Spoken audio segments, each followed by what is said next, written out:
মুর্শিদাবাদের নবগ্রামের দিকে নজর রাখতে হচ্ছে, কারণ সেখানে মাটি মাফিয়াদের দৌরাত্ম্য, গ্রামবাসীরা বাধা দিলে পরে সেখানে পরিস্থিতি উত্তপ্ত হয়, এমনকি রাস্তা কেটে দেওয়া হয়েছে এমন অভিযোগ করা হচ্ছে। দেখতে পাচ্ছেন গ্রামবাসীদের বাধায় এবং তারপরে উত্তপ্ত এলাকা, মাটি মাফিয়াদের দৌরাত্ম্য, গ্রামবাসীদের বাধায় উত্তপ্ত এলাকা।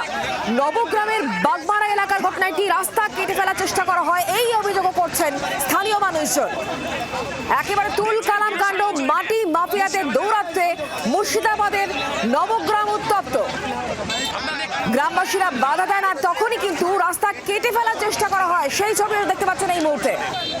উত্তপ্ত পরিস্থিতি নবগ্রামের বাগমারা এলাকার ঘটনা এটি।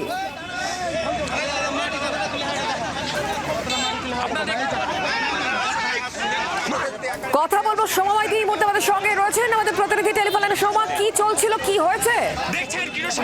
দেখো, গোটা ঘটনার ইতিমধ্যেই পুলিশ তদন্ত শুরু করেছে। যেটা জানা যাচ্ছে যে বেশ কিছুদিন ধরে সেখান থেকে মাটি কাটছিল বেশ কয়েকজন দুষ্কৃতী, এবং যার ফলে রাস্তা নষ্ট হচ্ছিল, যাতায়াতের রাস্তাও নষ্ট হচ্ছিল, এমনটাই গ্রামের মানুষজন অভিযোগ করছেন। এবং যাদের বিরুদ্ধে মূল এই অভিযোগ তারাও গ্রামের বাসিন্দা, এবং এই মাটি কাটা নিয়ে দীর্ঘদিন গ্রামের মানুষজন কিন্তু অভিযোগ জানিয়ে আসছেন, এমনটাই জানা যাচ্ছে। তবে গোটা যে সমস্ত প্রত্যক্ষদর্শীরা ছিলেন যারা বাধা দিয়েছেন তাদের কাছ থেকে বিবরণ নিয়ে পুলিশ গোটা ঘটনার ইতিমধ্যে তদন্ত শুরু করেছে।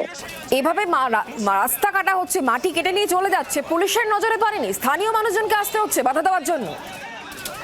দেখো, এই অভিযোগটা কিন্তু বেশ কিছুদিন ধরেই আসছিল, এবং পুলিশ যেটা জানিয়েছে যে পুরো বিষয়টা তারা এই মুহূর্তে দেখছেন এবং তাদের কাছে অভিযোগ রয়েছে সুনির্দিষ্টভাবে, এবং তারা চিহ্নিত করার কাজ করছেন যে মূল অপরাধী কারা, এখান থেকে মাটি কেটে ঠিক কোথায় নিয়ে যাওয়া হচ্ছিল, কতদিন ধরে এই কাজ চলছিল, পুরো বিষয়টা পুলিশ খতিয়ে দেখছে। বাংলার আওয়াজ, বাঙালির আবেগ, জি 24 ঘন্টা।